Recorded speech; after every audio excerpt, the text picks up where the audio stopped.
Kalinga Pedro. So, ngayon is tuloy pa rin ba yung suporta mo sa kanya? Tuloy pa rin yung ipapatuloy mo pa rin ang pag-sponsor sa kay Kalinga Pedro? I will do everything I can to continue. So, continue Po yung support mo. Yan. So, narinig na natin, continue yung sponsorship niya at support niya kay Kalinga Pedro. Sponsor. tulong. Support lang. Yeah, support. Yeah, support mo na. Hindi naman ako mag-sponsor. Yeah. Huwag niyo akong ibasa, please. Halimbawa yung third party ba, mag-give up na lang kasi EDSI talaga is real at saka alam ko, napipil ko na mahal ni Edo at saka ni Biancy sa isa't isa, mahal na mahal nila sa isa't isa. Mahal nila sa isa't isa at saka wala na, kahit pa mayroon bang mga ibang pumupunta sa buhay nila, parang ano na lang yun, parang hinaya na lang, wala na yun. Oo, kung sana wala ng mga issue kasi nagmamahalan sila eh. Ano ba yung tinatawanan nyo dyan? Nakamit, walang sound. Ako may kasalanan. Bakit nangungusap ba? Ang ganda niya. And how about Edo? Mabango. Mabago daw. Pati sirap. Ang bango-bango nila. Ay, nakita ko sa May tanong dito, bakit po kayo umiyak, Ate Mel? Kasi di ba, okay, sabihin ko ang totoo. Kasi di ba, meron kaming conflict noon, di ba, meron kaming problem. Tapos pumunta lang ako sa Hong Kong nang dahil nga gusto kong malinawan yung problema namin na yon. Ayaw ko yung sa message lang ba. Gusto ko yung puntahan at makausap ko na personal at mag-personal na magsuri. Nung nagsusuri talaga ako, hindi ko talaga Can't hold your tears eh. Oo, hindi ko ma-hold yung tears ko talagang Sabi pa ng asawa ko, why are you crying? So, overwhelmed, happy, very happy. No? Very happy talaga ako. Oo, tapos sabi naman ni Edo, wala na po yun, sabi naman niya. So, anong masasabi mo sa Team Kalingap, Miss Milichan? Talagang ang babait nila, lalong ang bait ni Kuya ba. Tapos matulungin, yan ang sabi ng asawa ko. They are very, yung helpful. Kasi napanood na ng asawa ko yung mga video nila. Ang talagang lalo yung mga video ni Rab, sobra na-amaze sa mga. May tanong dito si Jasmine, Ate, si Biancy ba maputi ba at parang dull daw sa personal? Hindi dull, siya, maganda yung kutis. Hindi naman masyadong maputi. Yung katamtaman lang, pero makinis talaga ang kutis nila. Lalo si Edo, makita mo dito. Guys, pa-thumbs up naman. Ang lambot ng niya. Malambot din.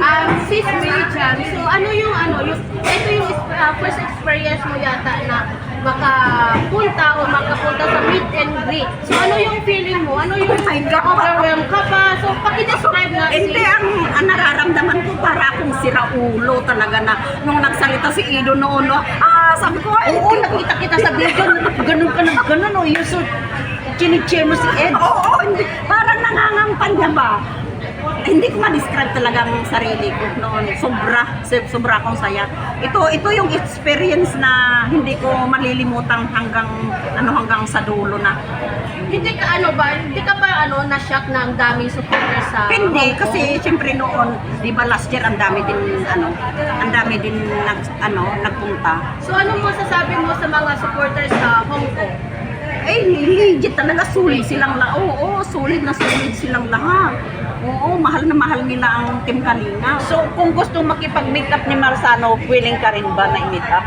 Oo, bakit hindi? Kasi invite tayo next month eh. Sige. Saan? Sa Woodlands, sa Nilang.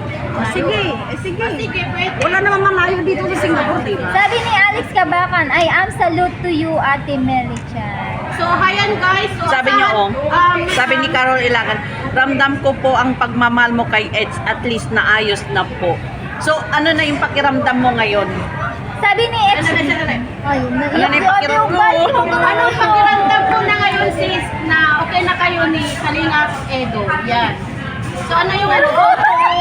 Guys, on live umiyak si Ate Melissa dito. Umiyak na naman siya, guys. Kasi Guys, feel na feel niya yung love ni Ed. Tanong namin kung ano na yung feeling niya na okay na sila ni Kalingap Edo kasi alam naman natin na noon na may conflict sila at may misunderstanding sila. So, ito yung kasagutan ni Miss Willie Chan.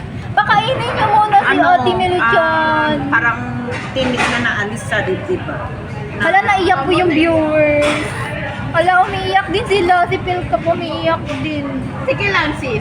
Okay lang yan kasi... Okay lang. Okay lang. Tama nga sinabi ni Kalingap Edo na ang umiiyak ay may merong kasalanan at Ano sabi? May kasalanan ba? oh, di ba din sabi si Edo sa live? Ano sabi? Sabi niya, ang umiiyak lang ay yung may kasalanan at yung may patay. Ang pirang Kalingap Hindi. Siyempre, inaamin ko naman na nakapagsalita. Ayaw nga, kasi dyan ang pinaka-proud kasi may past kasi si Ate Melissa. Oo. Alam mo, nag-effort talaga ako na pumunta daw ng dahil lang yan. Tsaka gusto kong makita si Kuya May tanong, may ano dito. Sandali lang po. Oh, sige, go ahead. Tapusin yung isang ano. Sorry. Tapusin ang isang sa... Ang tanong, bago ka mag... Nadidistract po kami ngayon daming tanong. Sige, Nag-i-interview ako guys. Sa anuhin mo muna, sige, tapusin sige. mo na yung... I-post mo yan. Tapusin mo yung... Ay, malaking bulong ito. Ayaw. Oh, bulong na. Sorry, I muted. Sige. Mute mo, mute mo. Nakamute. Ay, Ang bahala ko sana. Nahiya ako. Ayaw ko. ano, sige na. Nakamute na. Oh, sige, balik natin. Hindi ko narinig. Ito sa screen ko. Talaga, ay nagtatampo ng viewers. Nagtatampo yung daya niyo. Kasi yun ang din ang Hindi, ano, ipaparinig na lang natin. kasi yun din ang pangarap ni Kalinga Edo na ikasal siya sa ibang bansa. Oh, So, Yun daw. looking forward, sana is, baka malayo pa. oh, sharing is caring, ma'am. Oh, huwag kayo magalit. Nakaka-excite naman. Matagal pa siguro yun. Matagal na- pa. Pero, mag-ipon na tayo kasi is ibang bansa yun guys. Yan, so, ticket is mahal. So, looking forward. Looking for... Pag-ipunan muna natin is yung sa 18th birthday. 18th birthday ni Beyonce. Pero deserve nila kung sila magkatuluyan is dun sa talaga. Ay, naku, Doon talaga magkakatuluyan sa yan. ibang bansa. Walang mga ibang na So ngayon is, kapad lang. kakain muna ako. How about Beyonce? Very beautiful. Oo. Sa personal ba, totoo bang maganda si Beyonce? In Sobra. personal? Ay my God. Parang si Virgin Mary. Wow. Yung mata niya talaga